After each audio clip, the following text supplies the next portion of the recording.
Hi everybody, welcome to week 4 of our drawing course, and today we're going to be looking at lots of different principles of drawing a landscape. Let's go.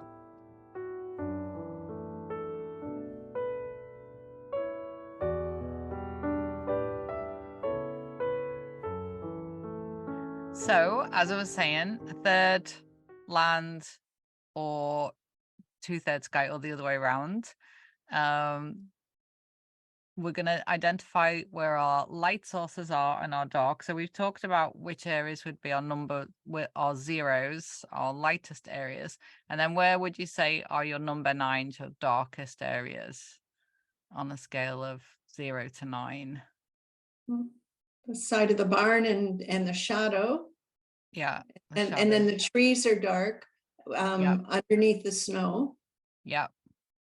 Now, would you say where the dark is on the trees, that's also a number 9, if that's a 9, or would you say it's a different number? Maybe less. Yeah. Maybe less. What number would you give like this area here? Well, that's pretty dark under that in that one little spot, right? So it's Pretty dark. Yeah. Yeah. 7 or 8.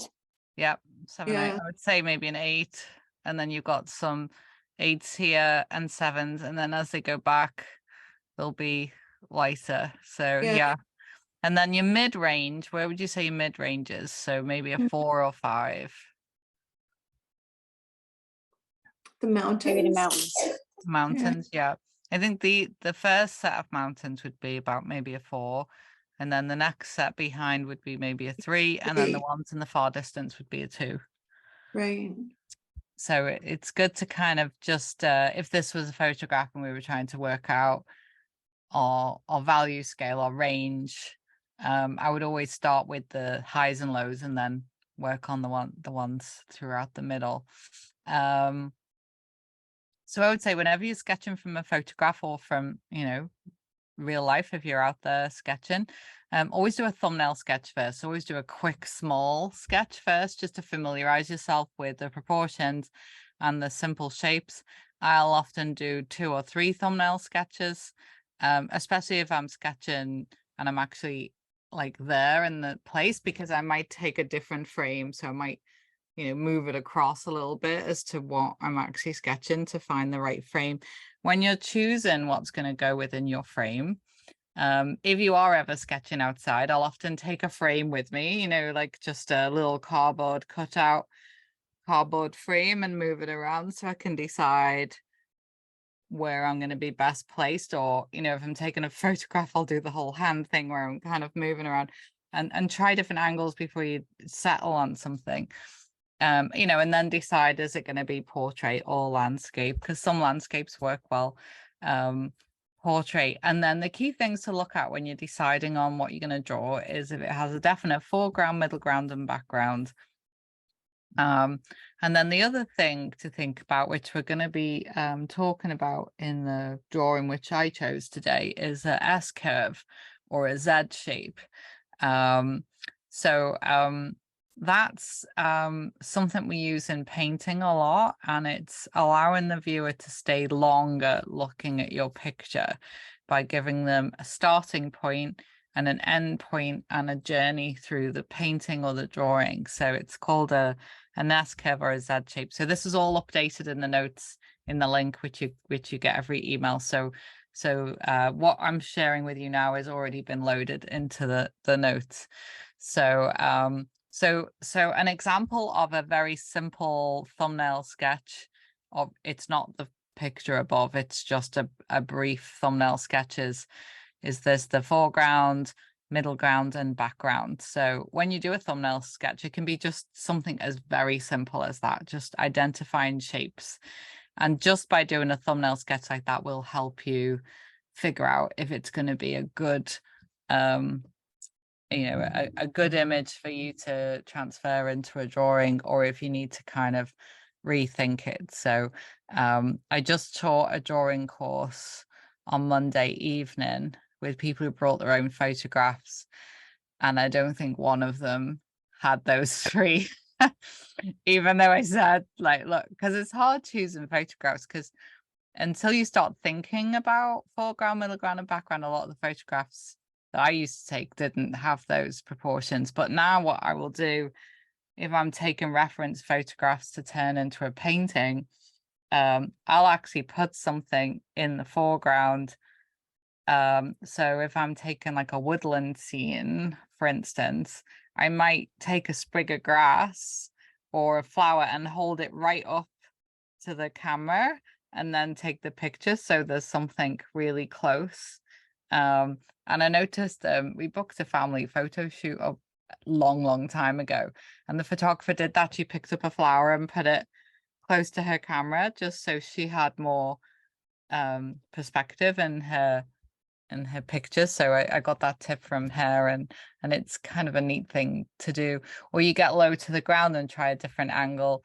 I'll often put my camera on the floor and press it on the floor, and just to get a different angle so I can get materials in the foreground. So again, it's just kind of interesting to think about. So the S curve shape with this picture.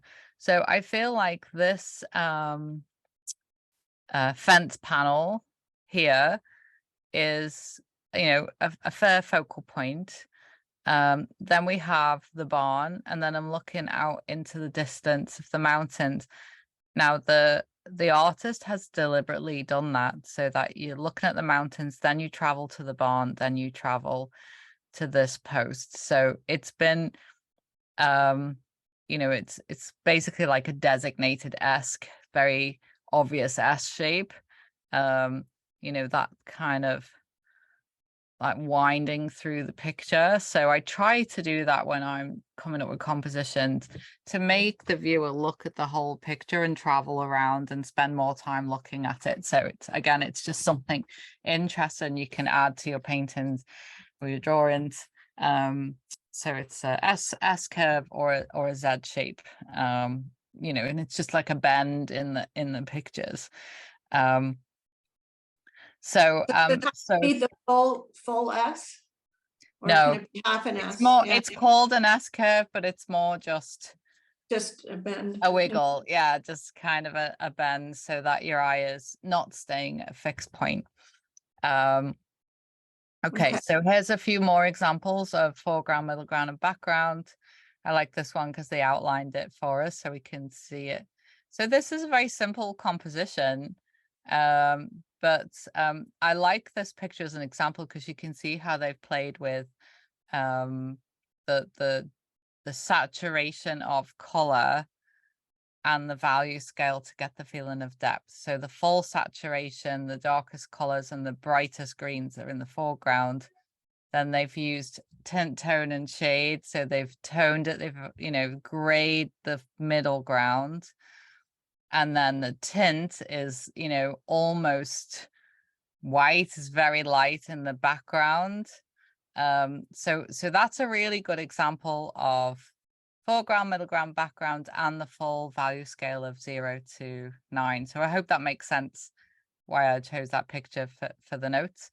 And then just going back to vanishing points. Now, I did print the vanishing points, but they kind of didn't, they're not really showing up on the screen very well. So I might have to draw these in so you can see, you can see there's like little very pale red lines there. So I wanted to just talk briefly about multi-point vanishing points, multi-point perspective. So this middle one, does that enlarge when I do that? Does it enlarge? Yes. Yeah. So this middle one, can you see the first vanishing point? If you were to draw a straight line up, first vanishing point is kind of in the middle of the page, almost where these two lines are going to. If I'm doing something like this, I don't really worry too much about measuring my vanishing points because I can kind of eyeball it, but just so you know where they're going. But there's then, because this is a curve, there's a second vanishing point in the middle, and then there's a third vanishing point heading towards the second mountain. So that's 3 vanishing points in one bend, one curve. So it's feeling of getting this road is disappearing down the mountain and then coming back up. And I say I'll try and draw this. It's a shame I can't draw on this. I know there's a way to do it with Zoom, and I haven't quite figured out that I can get a laser pointer on Zoom, and I haven't figured out how to do it yet. But first vanishing point is here, second vanishing point is about there, and then the third vanishing point is where the other road is, almost the end of the other road. And then this road, the same, would have kind of 3 vanishing points, but it would again be kind of leading over to the next road, and then the next road is there. So you just get this feeling of, do you remember when, Jane, when we did the painting with the little houses and the road? Yes. And then it was kind of doing that. So again, it just kind of, it's The an folk art. interest, Yeah. the folk art. It's an interesting exercise in perspective. And then I Right. wanted to show you something very technical, because I'm teaching at the Hamilton Golf and Country Club at the moment. They have some amazing artwork on their walls, like all original. And somebody had done a city scene of Hamilton, all buildings, very, very complicated. And I was really admiring it because of, I don't know how many vanishing points I counted in that picture, but here's a crazy one just to show you how I mean, you can now appreciate the time the artist has taken in this picture. So whenever you look at architectural drawings, or any kind of drawings with lots of buildings, and you can really appreciate how complicated they've got. But what's interesting is you see how a lot of them are going to this one point here in the middle. Right. So despite the complexity of everything, the 2 things that this image has in common with everything else is it has a definite eye level line, and all the vanishing points are either above or below that eye level line, and they're all going to the center. So again, I put that in the notes so you could look at it in your own time, but this is something you can study for years and years, and I still don't always get it right. But I just wanted this course to introduce you to looking at perspective a little bit and looking at lines when you're drawing, and how it can make a painting or a drawing look so much better if you just kind of focus on where the lines are going. So anyway, so I thought that was a really, really interesting image to share with you. So so we are going to do, that's it for next week. We're going to do faces, which I'm really excited about. This week, you have a choice, Jane, of continuing with your drawing, or you can draw mine. So I'm going to switch cameras and show you what I've been working on. And so this is a picture I took of oh, it didn't copy. I did it in gray. I'll have to print it again. This is a picture I took when I went kayaking, and I spent a while taking lots of photographs until I decided on the composition, and I took the dividing line slightly below the center. It has a definite foreground, definite middle ground, definite background. I picked one with a varied value scale, so you can see the number 9s and the number 1s. Where would you say my light is coming from?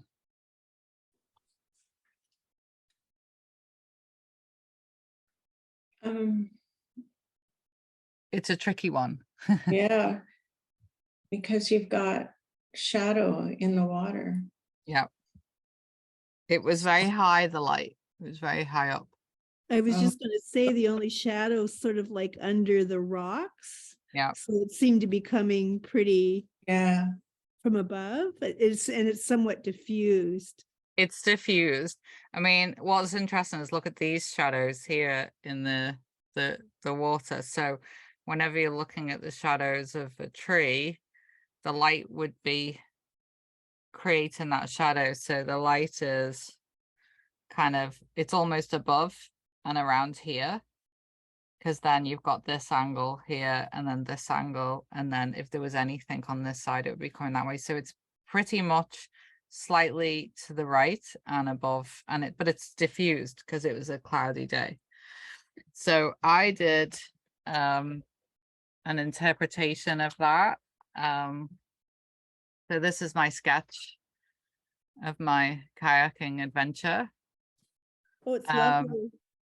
So I was, playful with it, simplified the trees. I've actually tried to incorporate the different forms of sketching that we talked about in the first week: hatching, cross hatching, smudging. I tried to put in a bit of everything with regards to shading techniques. I did use ink for the darkest areas. I often combine pencil and ink because I feel you get a lot more depth. And then so you can see my rocks, I used mainly just ink on the rocks, and I did use 2 different types of nibs. So I used a thicker India ink marker and a thinner one. So I used the thicker one for the sides of the trees and then a thinner one, and then I tried to get the bright whites of the reflection of the water in, and I left my sky just plain for now. So so you have a choice this evening. We can pick one of your photographs and we can all do it, or you can do mine, or you can do your own. So I just wanted to get a feel for what everybody would like to do this evening. Would you like to do my picture, continue with your own homework picture, or we'll pick a new one if you have a picture that you would like us all to do together? What's the vote? Jane, what's your vote? Well, I'm pretty easy. I went into my photos and because I read the homework. Hey, good job. And I found this one that I thought, but it doesn't carry everything, I don't think, in it. I'm going to spotlight you so I can see it. Oh. And that's just a walk down in the ravine. Yeah.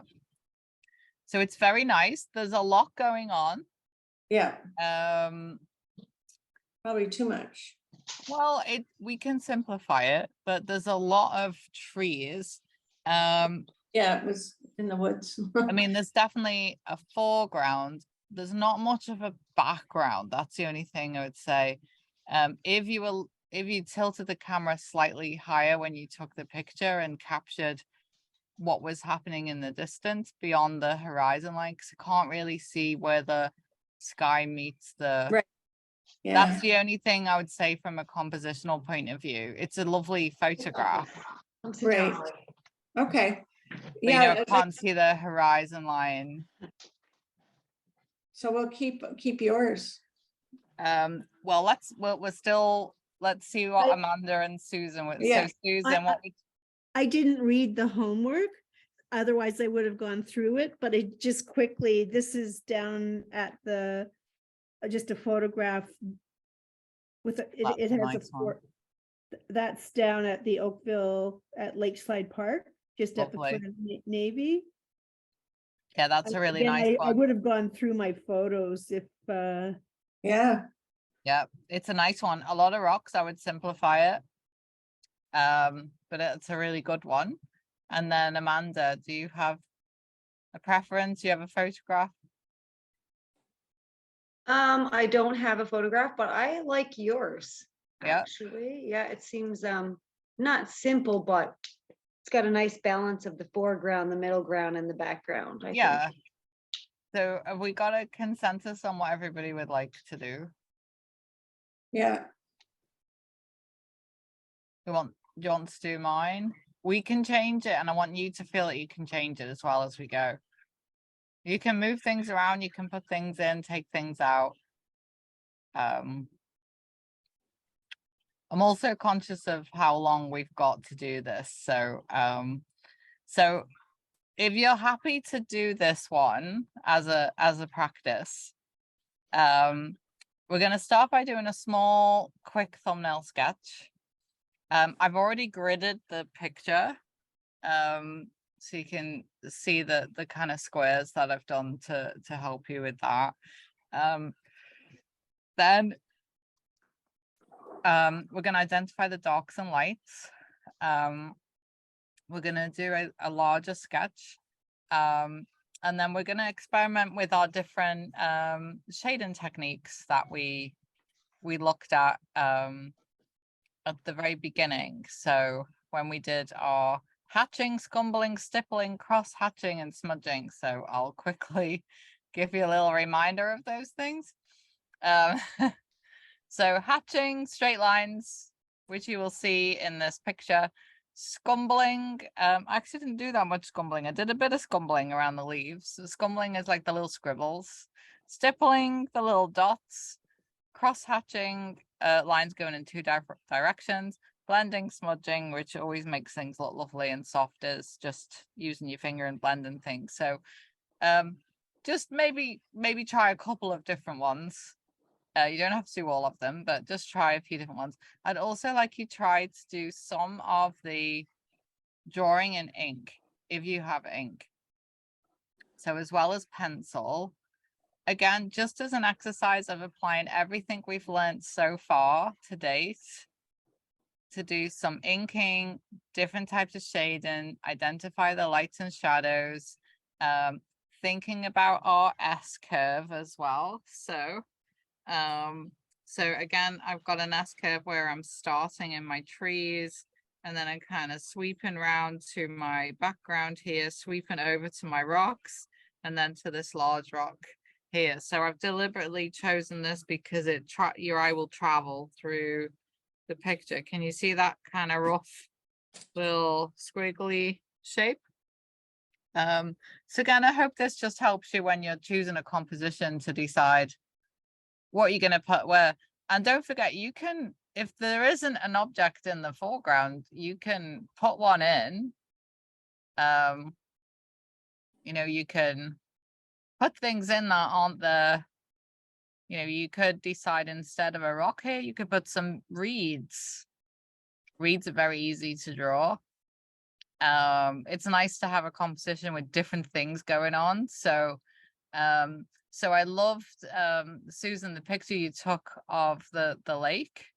One thing I would say when you're choosing something that's going to be a project is maybe have a variety of things going on. So maybe, some fields, some trees, and some rocks, or, some plant of some kind and some rocks and some water. Maybe think of a few just to add variety to the picture. And also, so you don't get bored just drawing a million rocks as well. So you could add things to that picture. You could put some grass in the foreground of that picture, Susan, instead of the rocks in the foreground. You could have some grass and then some rocks, and then so you can mix things up. So I want you to feel like you can change this if you want to. Is everybody happy with what we're gonna do today? yeah. Okay. So I'm going to I will keep referring back to this one. But I want you to look at the photograph. So I'm going to go over the lines. Just going to get a pencil, so a ruler. So you might want a ruler, an eraser, a pencil, and I'm using a Sharpie pen. And then I'm going to use a thicker Sharpie as well. Julie, if we wanted to use pencil, which pencil should we start with? For light sketching, I would start with something like a H or a B. just to do the outline because it's very fine and it's quite a hard pencil. And then as we get to establish all of the intricacy of our shapes, I would do a 2B. And then as I start doing more shadows, I go to a much softer pencil, like a 4B, 5B. I think I used all of my pencils for this. But once I change pencils, I'll tell you what I'm using. So so this is the picture. So I divided this into 8 boxes. So I'm going to do the lines again, just in case they're not showing up very well. I also didn't use a ruler last time. I don't really bother measuring them perfectly or anything. I just do what I think. So if I was starting with a thumbnail sketch, let's do this on a little piece of paper. I do a small one. So whenever I'm doing a thumbnail sketch, I try and do similar dimensions to my drawing, my my reference photo, hopefully, but I do it quite small so I can do multiple ones. And I always make sure I have a border around the outside. So if I draw my rock too big, I can expand my shape. If you draw it edge to edge, then you've got nowhere to go apart from adding another piece of paper on. So I look at so this is called a thumbnail sketch. If I'm designing a painting based on a photograph, I'll do multiple ones of these until I get the composition how I like it and where my emphasis is. So start by looking at my rock and roughly where things go. So it's about just below halfway in this box, and you can label your boxes like 1, 2, 3, 4. You know, you could give your boxes some numbers as well. So this rock is a little bit below the middle line here. It's about 1/4 of the way across there, slightly above there. So I kind of just use it to, I put some little dots to start with as to where everything's going to go. And then here it's about just less than halfway across this box. And I often will just time myself doing thumbnail sketches to make sure I don't spend too long on them. I'll actually just set a 1-minute timer and say, right, I'm only going to spend a minute on a thumbnail sketch. So roughly where is the horizon line? It's below the center. So I'll draw my horizon line all the way across because it doesn't matter. I'm going to put stuff in the middle there. The next big shape is the land here. So it's about 1/3 of the way down this box. And then it goes to, I think I've messed up the horizon line there. Julie, would you by any chance have a digital copy of that photograph available? Yeah. that could you email it? Do you want me to do it right now? Would it take, if it only would take less than a minute, I'd find it easier as a reference to have it on my other device. Yeah, let me see if I can find it. Give me a second. I'll Thank give me you. 1 second to look for it. If it's going to take more than 30 seconds, don't worry No, about it. no, it's fine. I actually printed it black and white, so I've got it in black and white there, which you might find really useful. I meant the original photograph. I know, I'm trying to find it. I've got like a million photographs, so give me a second. I'm going on a printout I've had knocking around for a while. Again, and don't worry about it if it's not accessible. No, I can find it. Just give me a minute because it was I know it was in the fall. I know it was on a kayaking trip. So, oh, found it. There you go.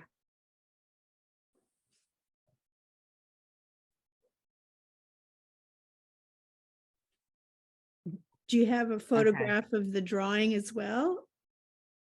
I can take a photograph of the drawing. Again, I don't want to take any more time out of your No, this is what we're working on today. So, okay.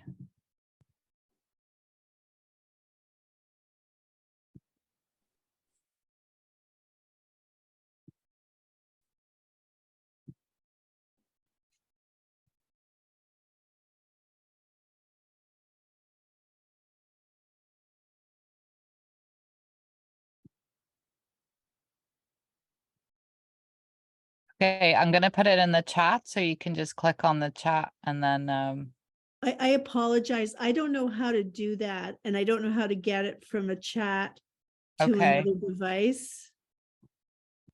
okay, you want me to put an email then? If you wouldn't mind. Yeah, that's fine.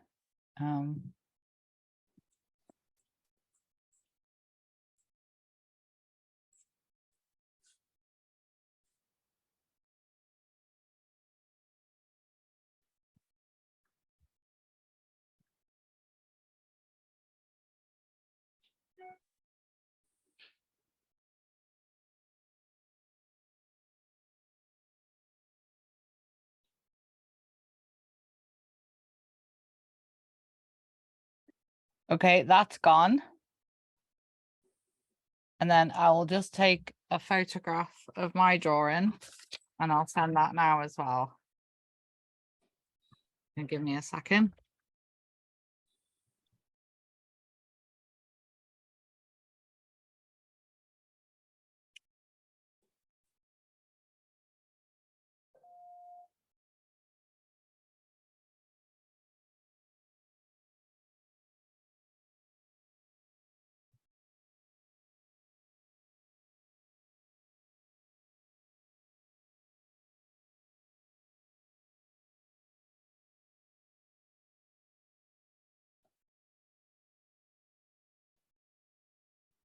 Thanks so much. I find that easier to work from. Yeah, no, absolutely. And it's probably easier for everybody. So I'll do it now.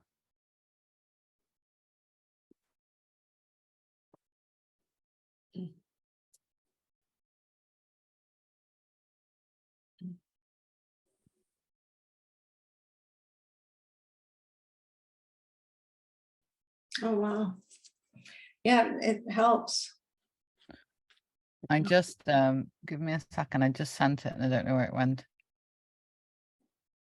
Might not have gone through yet.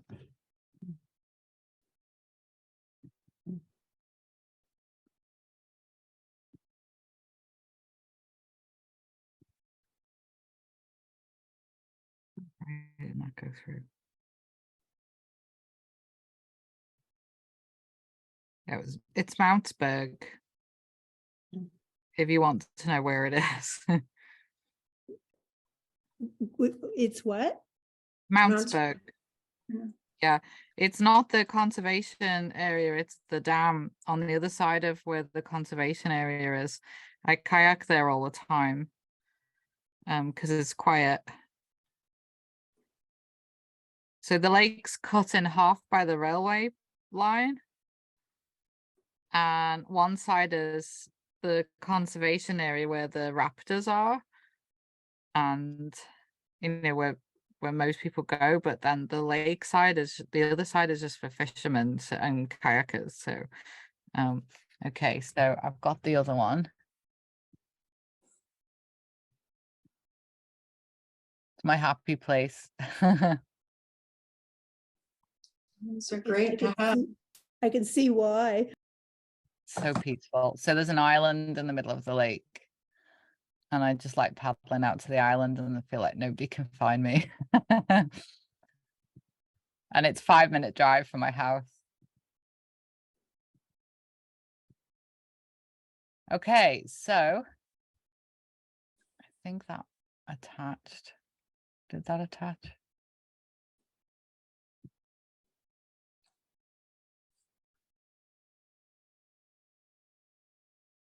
Sent. Okay, you should have both now. Let me know if you got them. Got the first one, yeah.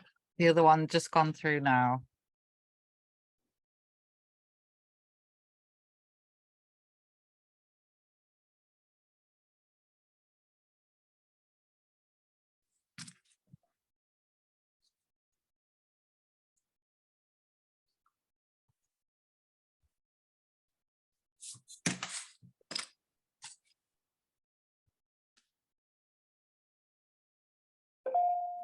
Yeah, it came Oh. through. I just heard a ping. Yeah,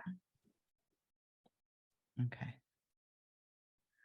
Yeah, so I'm gonna screen share the photograph because it's a lot more vibrant. Can you see my screen? yes. So, you know, it wasn't a simple photograph. You know, you could get really caught up in drawing all those little leaves, and you know, the rocks can be quite complicated, but I did just simplify it. So I used it as a, you know, as a starting point, but I did you know, simplify everything. So oh, this is my friend kayak. You can actually see my friend, like, I never noticed that, like right in the distance there's a little tiny kayaker there. Can you see it? I never noticed. Oh, yeah. Because we went together. So and it was fall, so it was when, you know, when the colors were just stunning this year with the oranges and the reds and the greens, and Yeah, you can see them in there. yeah. So Yeah. and I just liked how still and calm it was, and I thought it would be a good exercise in you know, capturing flat water, and the reflection is the same color as the sky. Okay, so so we've got our little thumbnail. So based on our thumbnail, our little printout here, so our rock area is from this box, the bottom box here, to the second box about there. So a little rock area, but it's still below this line. And then, so I'm just like basically looking at where everything is. Doesn't have to be perfect, but this is a way of almost brain training you, familiarizing yourself with. And one thing I decided to do is this bush was in front, and for drawing purposes, I decided to put it behind. So you can use a bit of poetic license like that if you feel it's going to make a better composition, you know. So this is in my, I said, oh, you know what, this is why it's not working. Look what I did 6 and 8. That's why it's not working. No, I did 8 boxes and 6 there. This is why I'm tired. Anyway, you get the idea. So it's a way of kind of brain training, familiarizing yourself, and actually thinking, is that going to work as a composition? So I decided that this bush here, I didn't want to put that bush in, so I deleted it, and then I just brought the trees right down to the ground, and that was just something I decided to do. So, you know, you can make adaptations like that. Left out that twig there. I put in a few more rocks in the water, and I kind of shifted this rock here. I put one in the water as well. So just, again, I just kind of moved things around a bit. I broke these up a little bit, spread them out, didn't do as many because I felt like you couldn't really see the definition in the rocks here. So you know, you can make changes and, you know, adaptations as you feel fit. So so I'm going to start with a light leaded pencil. So, well, actually, for the purposes of the camera, I'll have to go heavier so you can see it, so it picks it up.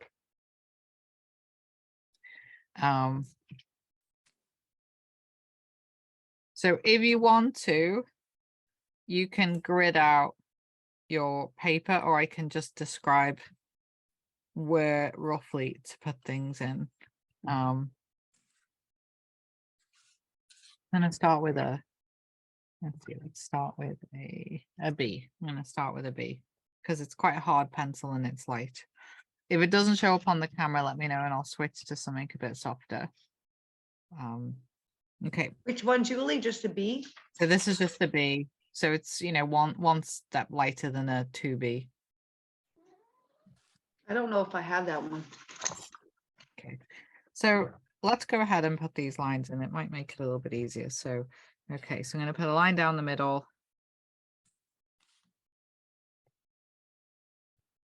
and then a line across. So let's make an arc, and then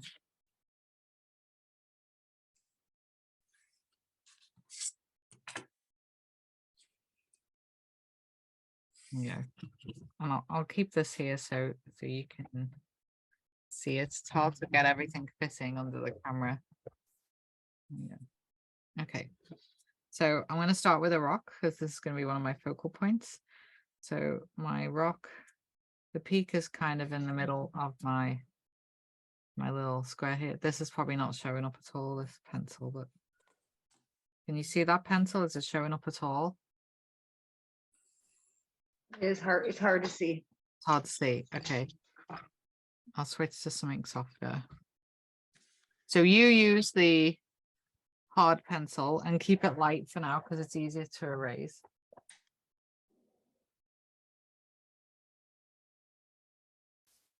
Wait a second, I have to sharpen it.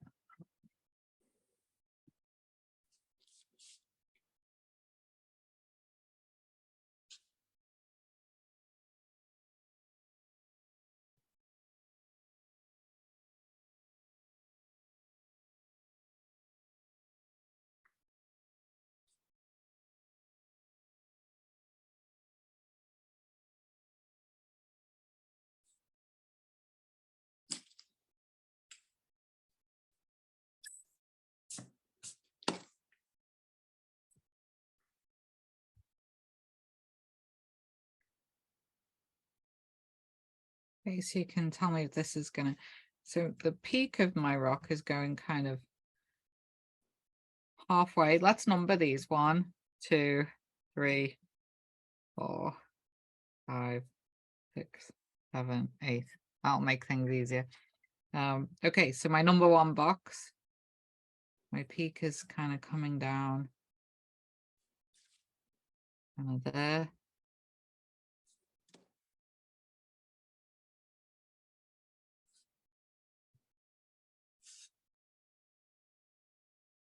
And then it's about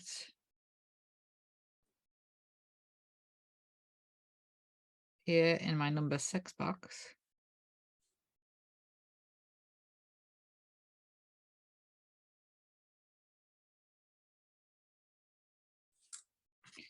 And then my angle is going from here to about there.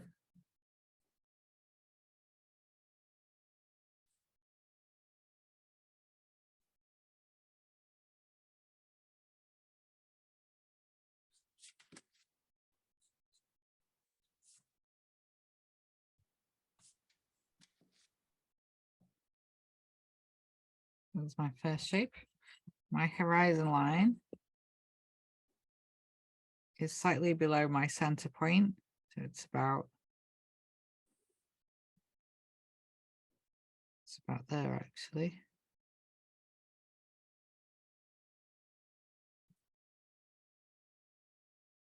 Now, there's a little notch in my rock here that on my photograph, you see how it's in alignment right there, and that won't read well in a drawing.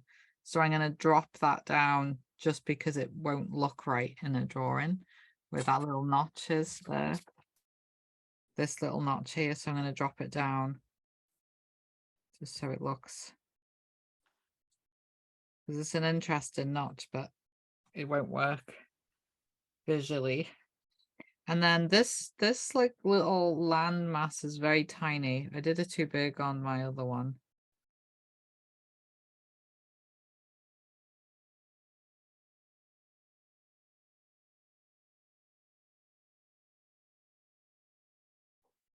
It's above the midline or below it? Still below the midline.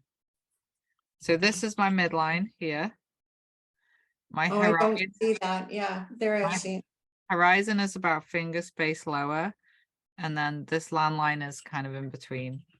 So it's a really good background because it gives you that feeling of depth. Right.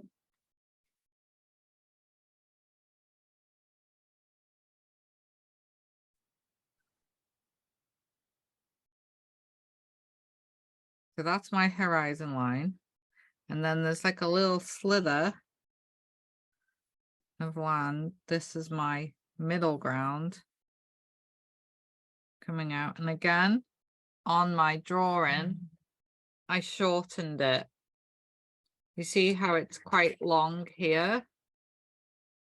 But on my drawing, I shortened it just to make it feel, to emphasize this light source. So again, this is just examples of how you can alter things to work in your favor. So I'm going to shorten it.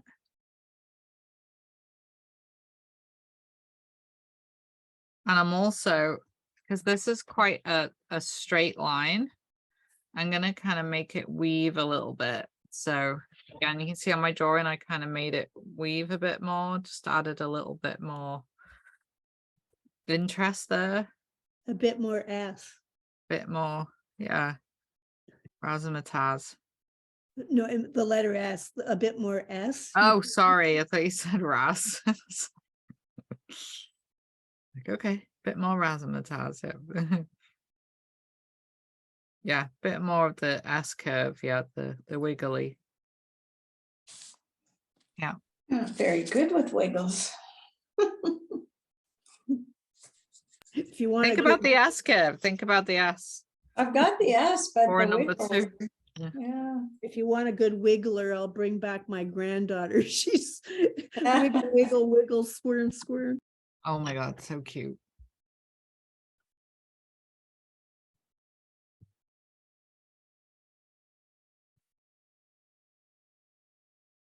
So to start with, you know, my rocks, I just established a little shape first. So I didn't do any detail. I just did a little imaginary rock mound. And I took them a little bit higher than my horizon line. And on the picture, it's like a little mound here, but on my drawing, I extended them more to the edge so that it looked like a larger cluster. So I'm going to do that again. Again, no detail right now, just the idea of it's kind of here somewhere. Is that still showing up okay on the camera? Yeah. Mhm. So it's a good example how you can be playful with the composition to make it work in your favor. The other thing I did, because also photographs flatten things, so I remember what it felt like when I was there. So when I was there, it felt like these two trees, or as one tree kind of split, felt closer than the next two. But on the drawing, on the photograph, they look like they're at the same distance. But Oh, I right. remember, see how it's flattened everything? Yeah. But I wanted to feel like they were closer to me. So I made them larger and I dropped where they're coming out from to get again, more of a feeling of perspective. And that's why I took out that bush as well. And I put that bush behind instead. So that this felt closer, these felt a little bit further away by raising the horizon line of where they're coming from, and just get a feeling of depth. So I'm hoping this will help you be playful with your own compositions as to what you can get away with making these changes. And all artists do this. We never paint exactly what we see. Okay, so I'm going to do, and also there was quite a few things going on here. So I decided to just simplify it with, you know, mainly these 4. I know I say normally don't do even numbers, but because this is split and this is kind of almost one tree, so I felt like that was 1 and 2, so it was 3, so it kind of got away with it. Okay, so I'm gonna take, say, my first tree a lot closer. Trees are easy, just think of the letter Y. See, there's a letter Y there.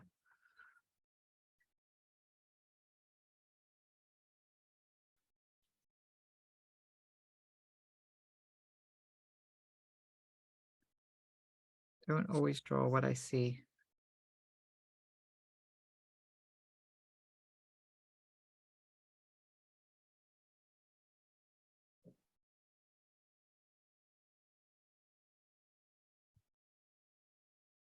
And then this one is kind of coming out from the side.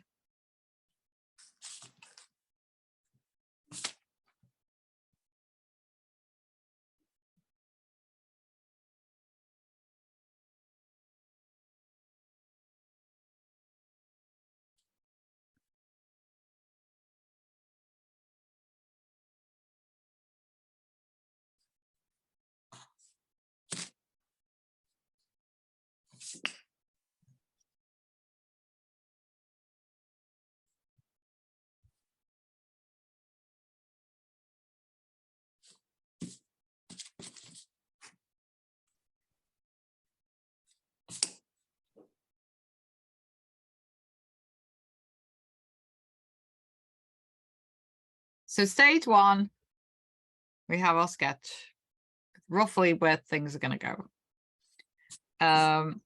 Stage two is I'm going to identify where all my darkest areas are going to be. This is how I work. It's not necessarily how everybody does it, but it's a formula that works for me. So for the sake of being able to see this clearly on the camera, I'm going to switch to ink. I like drawing in ink because it makes me more deliberate, and if I have a happy accent, I have to just go with it. So I'll often make people in my kids' class draw with ink so that there's no going back. You've just got to work with it. If you want to carry on drawing in pencil, it's fine. It's also easier when you're trying to identify larger shapes. Kids are more courageous than older Ah, adults. okay.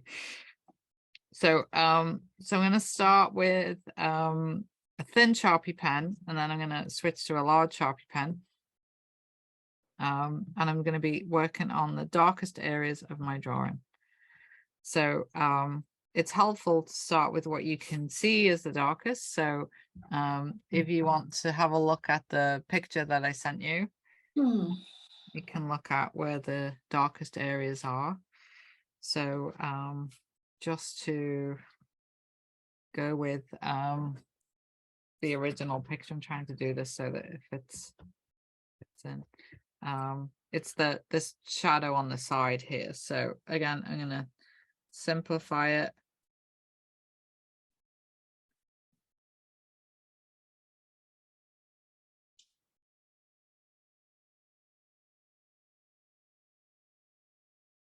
So Julie, if we're gonna stick with pencil, should we change to a different pencil? I would go to a heavier lead. You might want to go to something like a 4B, 5B. You could even go to a 6B, because you can erase it if you don't like it.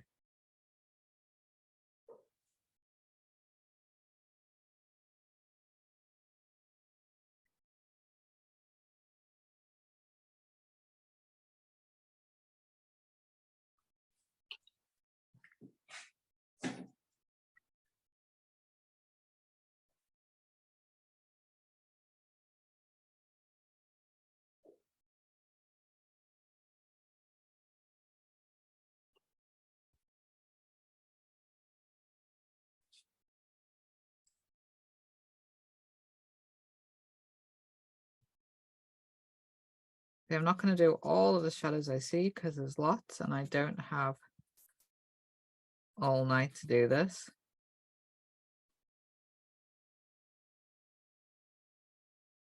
But I can certainly do a few.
I'm actually, I have started a painting with this composition.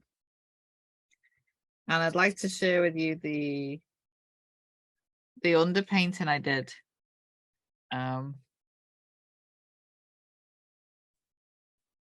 It's quite similar to this. Let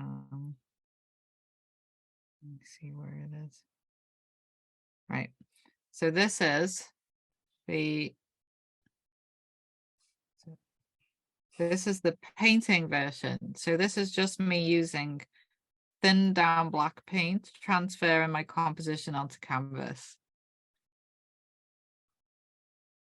Oh, See, so It this looks is great.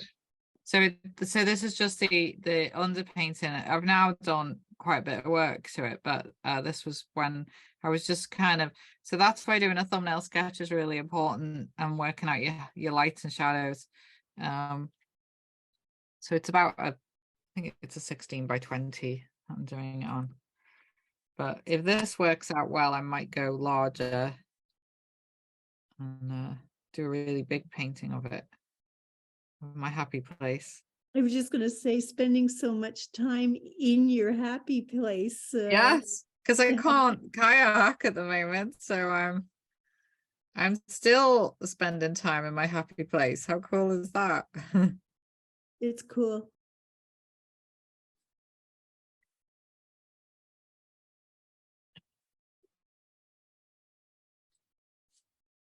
My Sharpie is starting to run out. See how long I can get it to go for.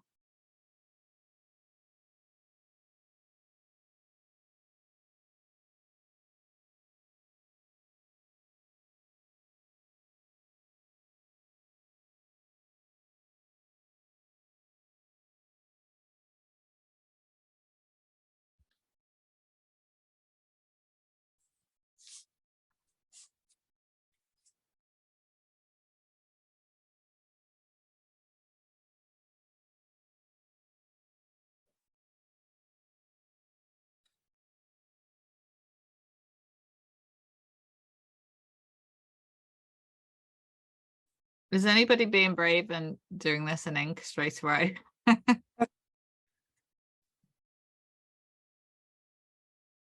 I only transported a few basic drawing utensils because I'm not at home.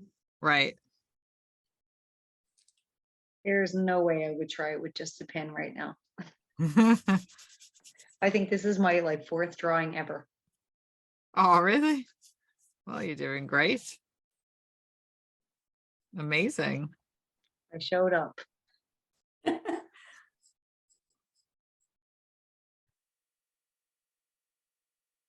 it's I attempted when we did those mountains, what, the 2nd week, and I attempted ink, and that's when I said, no, not for me.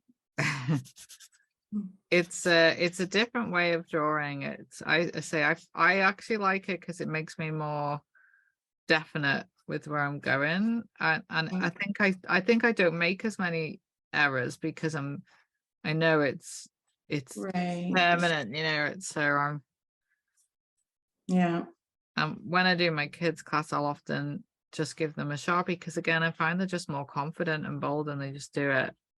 Like if you put something where you don't want it, we'll figure it out, we'll turn it into something.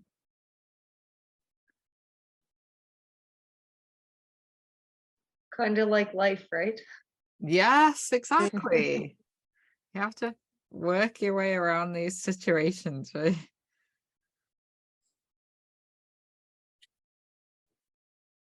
So I'm going to draw all my rocks in ink.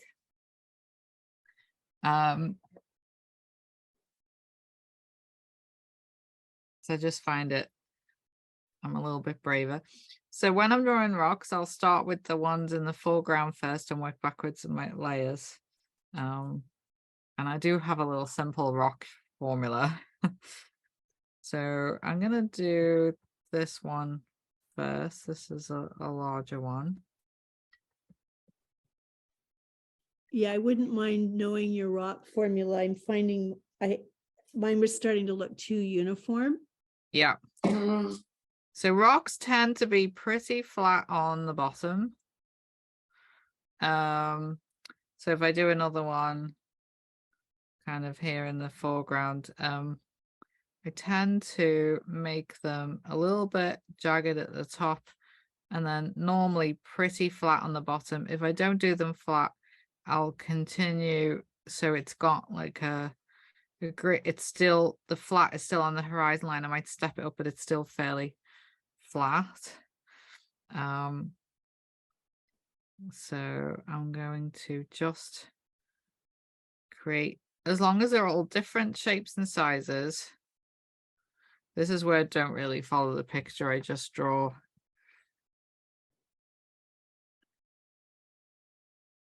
So different shapes and sizes. And then I'll just make sure they're flat on the bottom or almost flat. And then when I do the next one, I'll just bring out a new little horizon line. And then I'll draw a new rock.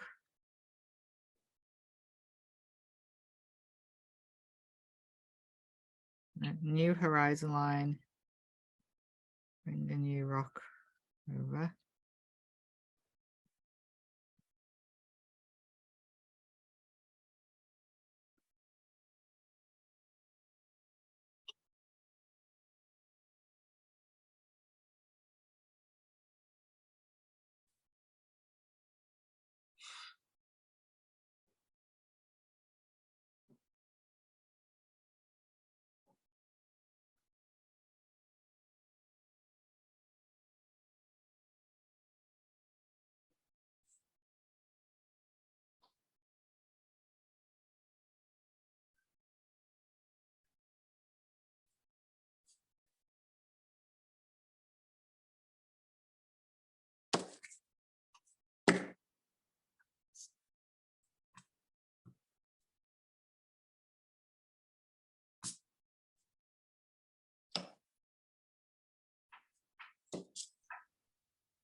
I hit the gold mine. I just found a 6B in the bottom of my box.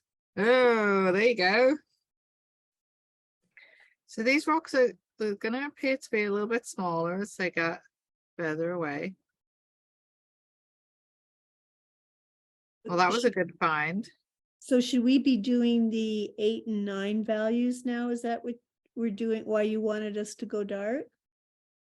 With just, yeah, just doing the darkest values. So I'm just doing my 9s to start with and my shapes.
So with regards to the rocks, I'm gonna start putting in some shadows. So the shadows will be, if our light's coming kind of almost directly downwards, the shadows will be at the bottom.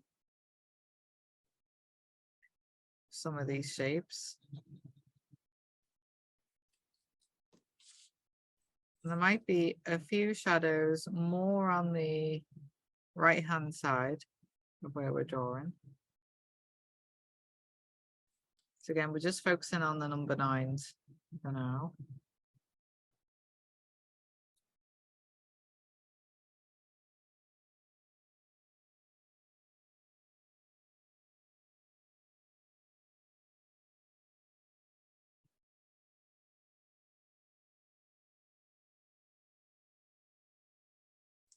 Julie, what is the best kind of an eraser to buy?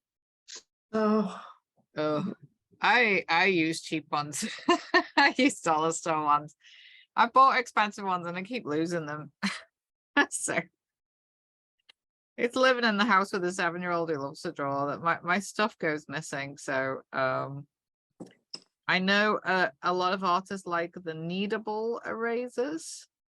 what's it called? It's called a kneadable eraser. It looks like a piece of putty that you can mold. A lot of artists like those. I have a dirty one in my hand. Yeah. Isn't that awful? Like it just makes it all such a mess for me. Then I've gone to the ends of a pencil. I don't use an eraser very often, to be honest. Unless I put guidelines in something. Well, if you're working in Sharpie, they don't really come into your repertoire. I'm going to raise my guidelines, but I'll get my first few ideas down with pencil and then I'll switch to ink. And yeah, I tend to, if I'm sketching, I'll just do lots of thin lines. So I don't really need an eraser because I'll just draw over the lines. Hardly ever use an eraser, to be honest.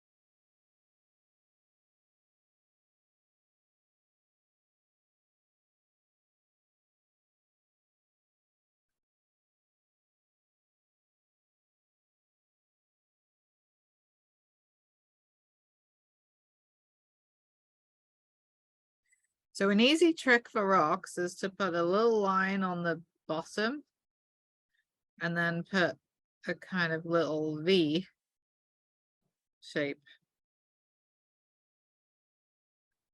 shadows.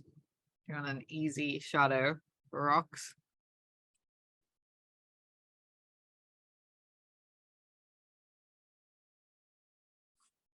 Okay.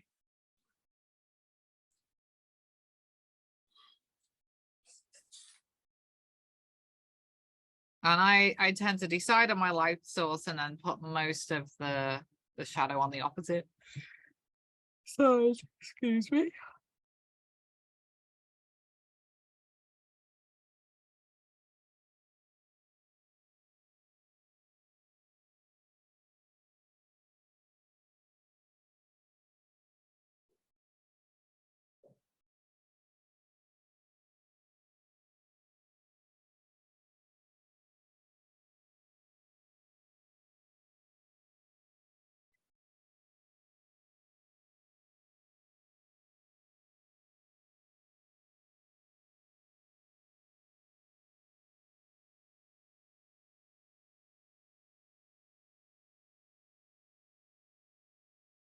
So though it's tempting to start shading, I do all of the black first, my darkest areas first. Just I find that works the best for me.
How are we all doing? Are we doing okay? Yeah.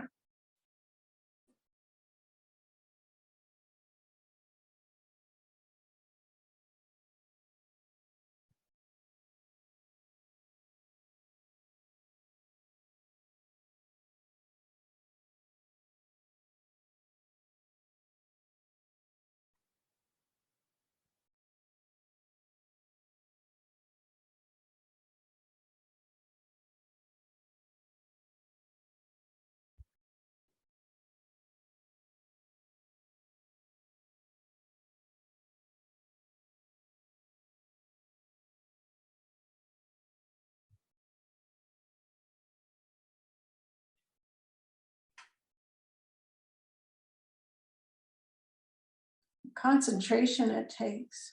Yeah. It makes us mindful. It gets us into the flow. Yeah.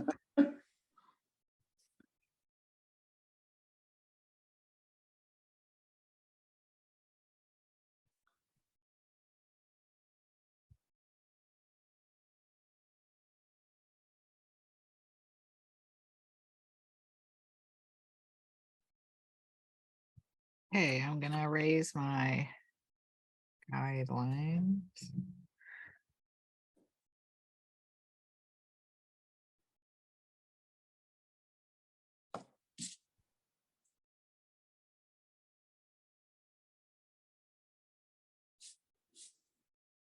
So I can literally see the wood for the trees. Boom.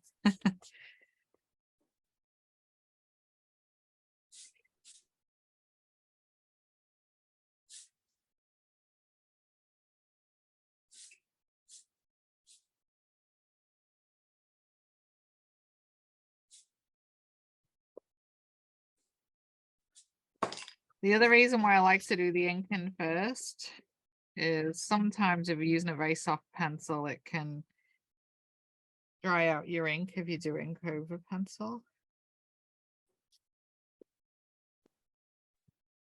Could you, so if you do ink on the pencil, it wrecks your ink? Not all the time. It depends. If you've used a really soft pencil, it can do. It doesn't make them last as long. I find I got these India ink pens and they work really well on top of pencil and they haven't dried out. But I find the Sharpies must be more felt based and they can often dry out. So think about different techniques with shading.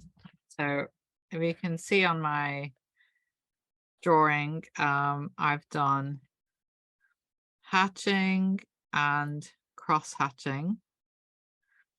So some of my rocks are hatching, some of them are cross hatching. I've used, you know, blending with my finger, the kind of smooth side, the smudging. I've done a bit of kind of more of a scribbly effect, so scumbling. So I've done a few different techniques. This is kind of more on the scumbling, the kind of scribbling of the leaves and stuff. So so pick an area you want to focus on. I tend to move around as I go. I find once I've done the inking and I move to pencil, I'm quite fast. So because the inking is giving me the guidelines of where I need to go with everything. So I'm going to go with a pretty soft pencil. I'm going to go with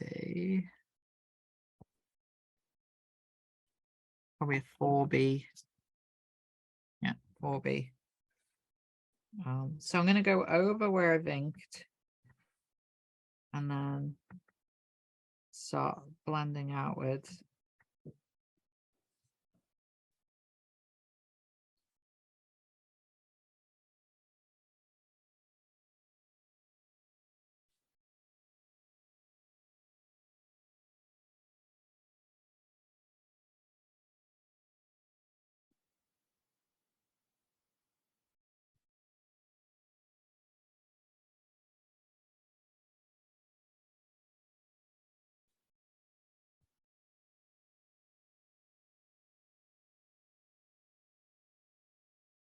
Be so quiet. We're all concentrating.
I just cheated, Julie. Oh yeah? I imported your photograph into my photographs Yeah, and it increased the contrast yeah. to help me find the shadows. It's a good idea. It's good to use any tools you can. I often photocopy my photographs in black and white. I'll print them in black and white so I can see the shadows more clearly.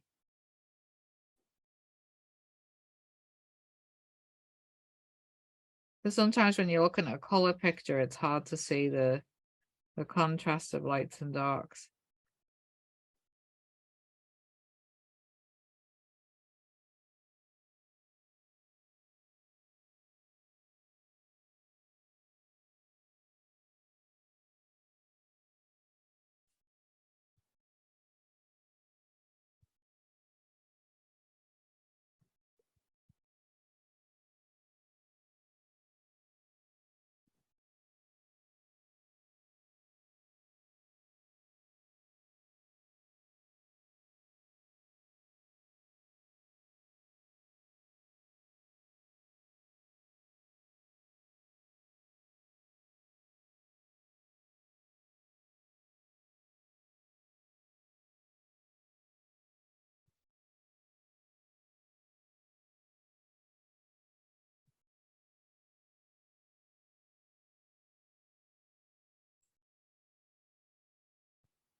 I'm just gonna go get my other pens. Won't be a second.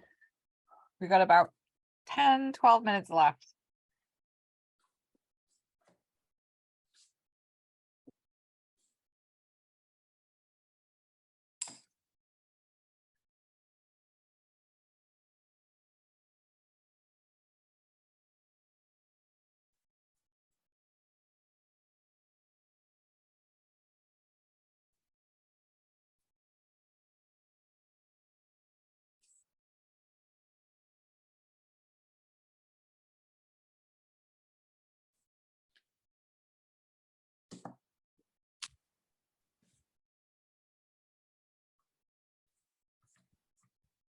It appears Dean has claimed them. I don't know where they are. He was using them because he loves them. Back to good old Sharpies again. He always claims the good stuff.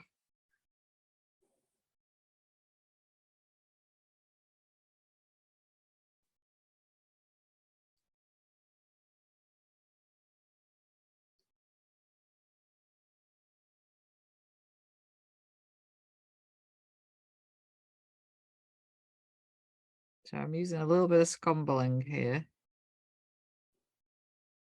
I was just trying to make out what technique you were using there. Scumbling, it's basically scribbling.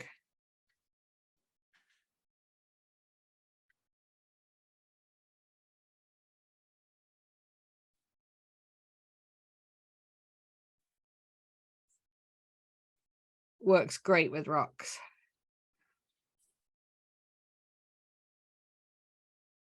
I did hatching and cross hatching on the previous one, so I thought I'd have a go at scumbling. If you can send us the one you're working on, Julie, then I can enlarge. When I've got the image late at the end of the class, I can enlarge your Yeah, technique there. yeah.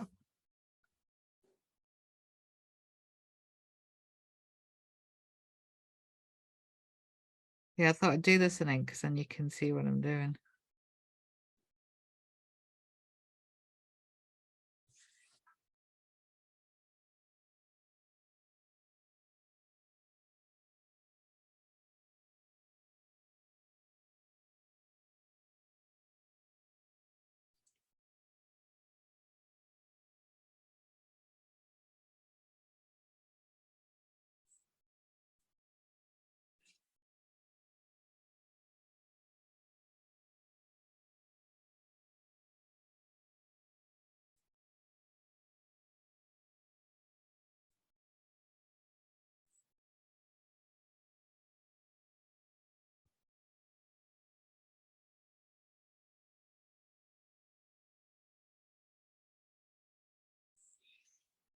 Oh, Oh, that was a big sigh. I know.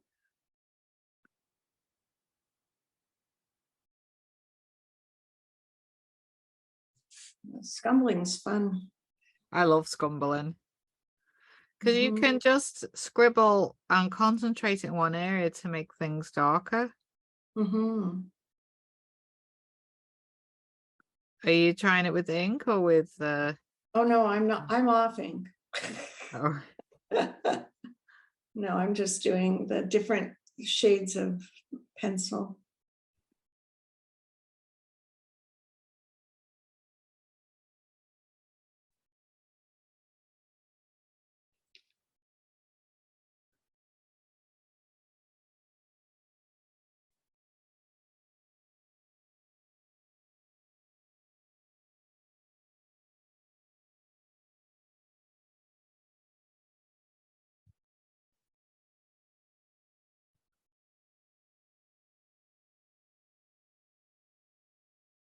scumbling's quite quick as well. Mhm.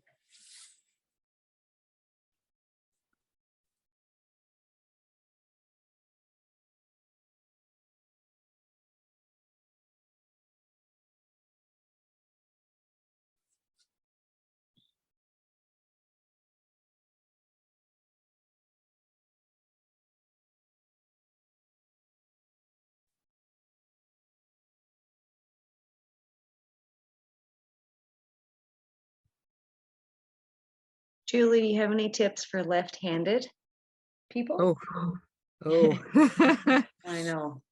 oh, I feel you. Yeah, I did. I wouldn't even know how hard that is. I just can give you utmost sympathy. It must be, you must smudge a lot more. Yes, that's Yeah. exactly what brought me to bring that up is the side of my hand is black and I have my papers always kind of like smudged. There's a guy on YouTube who has a special glove and it just goes over his pinky finger and here, and then it straps around his wrist and it stops the smudging. Christine said that's what he wants for Christmas, but I think he's actually a left-handed artist. I think that's why he wears the glove. I'm sure you could get something like that on Amazon or something. Or make one, just cut the fingers out of a glove and just keep a pinky finger and have it coming over like that. Or, Yeah, totally. You could do that. or I don't know, a little bit of a bandage, but a glove means you can put it on and off. I would say a thin cotton glove and just you know, if you cut because you only need it over your pinky finger and the side of your hand, you don't want it on your index finger because you don't want it to affect your grip. So yeah, I would just get a cotton glove and cut out everything except the pinky finger, and then have it like that would work, wouldn't it? Maybe you're inventing something completely new there. I could get some gloves from my work. They have different kinds of like Kevlar gloves and stuff. Oh, there you go. I'm looking forward to seeing your invention next week.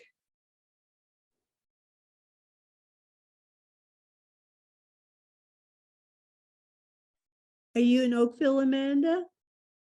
No, I am in Simcoe. Oh, cool. Oh, Do you mind me asking where Simcoe is? I feel like my geography is a bit off. It is between Hamilton and Brantford. I think that could be Right. one way to explain it. We're close to Lake Port Dover. Close to Port Dover. Oh yeah, nice. Yeah, Turkey Point. I kind of have two houses. I'm at my boyfriend's right now in Simcoe. And then my other house is in the country right out by Turkey Point, out in wine country. Oh, Nice. lovely. So are you by the water then? Yes. Oh, how lovely. Simcoe is not so much by the water, no, No. but my other house is. Has Simcoe been doing their wonderful Christmas lights during COVID? Yep, they just started it back up this year. I guess kind of COVID is over, I guess, if you will. Yeah, they did. They turned them back on this year and they're supposed to be bigger and brighter than ever. They're pretty neat. Oh, wow.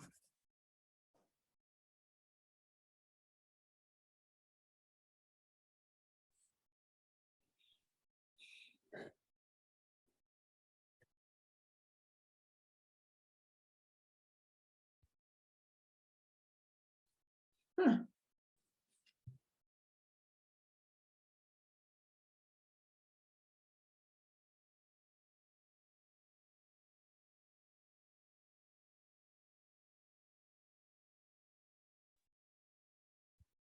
Did you want to take a share before we go off air?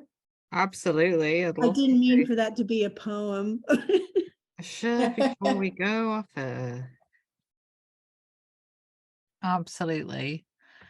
So yeah, and I would like to see these if you have time to finish them for next week. So let me just quickly go over the homework and then I can stop recording.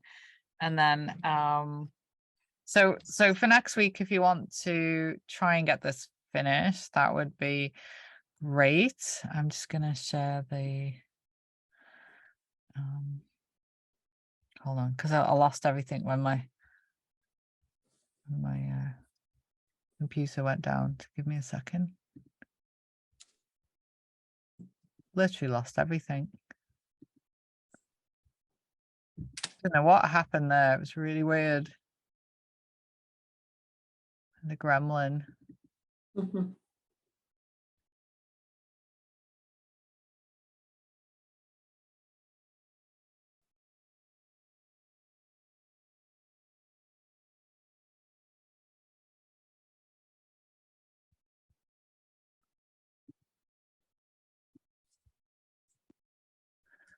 Right. So homework is to find a photograph, preferably one you have taken, which meets all of the rules that we've talked about today. And try doing a brief sketch. It doesn't have to be like the one we've done today. Just a very brief thumbnail sketch, and just talk about what you found in your image. So just as a reminder, the rule of thirds, foreground, middle ground, background, a value scale, vanishing points, talk about your light source, focal point, and is there an S curve or a Z shape in the composition? So that is the homework. It's written in the notes. And if you get to do a brief sketch, or just bring a photograph and describe it if you don't have time to do the sketch. So I'm going to stop recording now so we can have a little share.